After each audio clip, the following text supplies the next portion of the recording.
Halo Teens, jumpa kembali dalam acara TFC bersama saya Kak Christian Samuel, mahasiswa STFT Jakarta.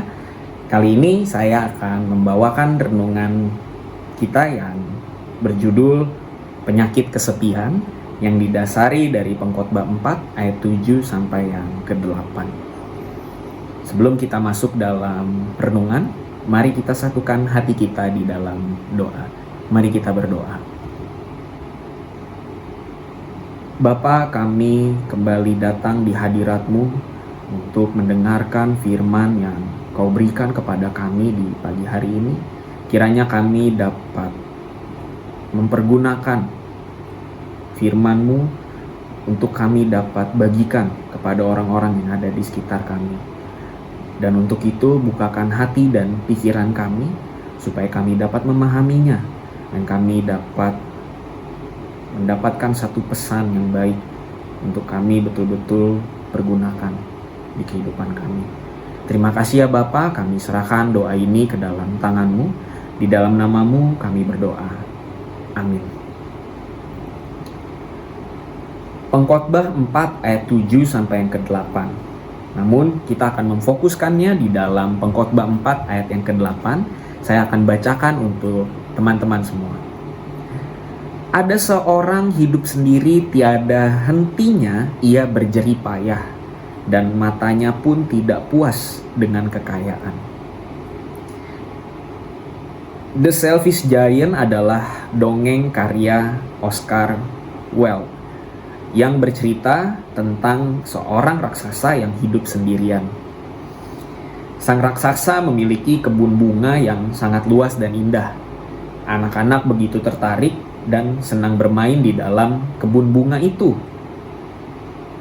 Saat sang raksasa mengetahui bahwa anak-anak ini bermain di tamannya, ia merasa tidak senang. Ia pun membangun tembok yang tinggi sehingga tidak ada yang bisa bermain di situ. Akibatnya taman itu mengalami musim dingin yang panjang dan bunga-bunga tidak lagi mekar. Sampai pada suatu ketika, sang raksasa kembali mendengar nyanyian dan tawa anak-anak yang menyelinap masuk ke kebunnya itu. Dan kemudian musim semi kembali datang menghampiri kebun bunganya. Saat itulah ia menyadari bahwa selama ini ia sudah menjadi sangat egois. Teens, banyak manusia modern saat ini yang hidupnya terisolasi dan terasing dari sesamanya. Banyak orang modern yang merasa kesepian karena merasa sendirian dan tidak memiliki teman untuk berbagi cerita hidup yang penuh suka duka ini. Pengkhotbah pun menggambarkan satu contoh situasi hidup yang dianggapnya sebuah kesia-siaan, yaitu ketika seseorang berusaha keras menumpuk kekayaan padahal ia hidup sendirian, tanpa siapapun. Lalu, untuk apa semuanya harta itu?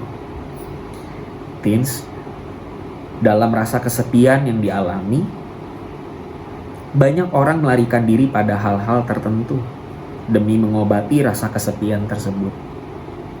Banyak yang menjadikan karir dan gawai sebagai teman, seolah-olah bisa mengatasi kesendirian. Banyak orang tampak begitu sibuk, tetapi sebenarnya tidak tahu untuk apa dan siapa untuk dia melakukan hal tersebut. Padahal kekayaan dan keberhasilan yang melimpah tidak menjamin kebahagiaan. Teens, kita boleh mengejar mimpi dan cita-cita dengan sungguh-sungguh. Tetapi jangan sampai hal itu membuat kita menjadi egois dan terasing dari sesama. Mari kita tutup di dalam doa.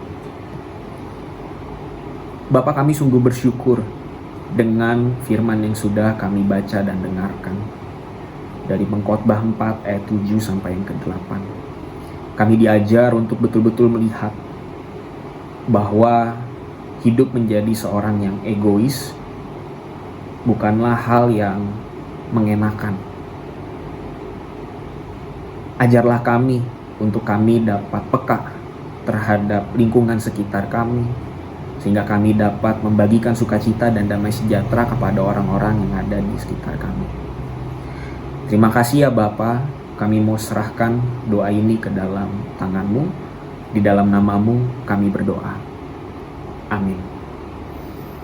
Demikian renungan kita hari ini.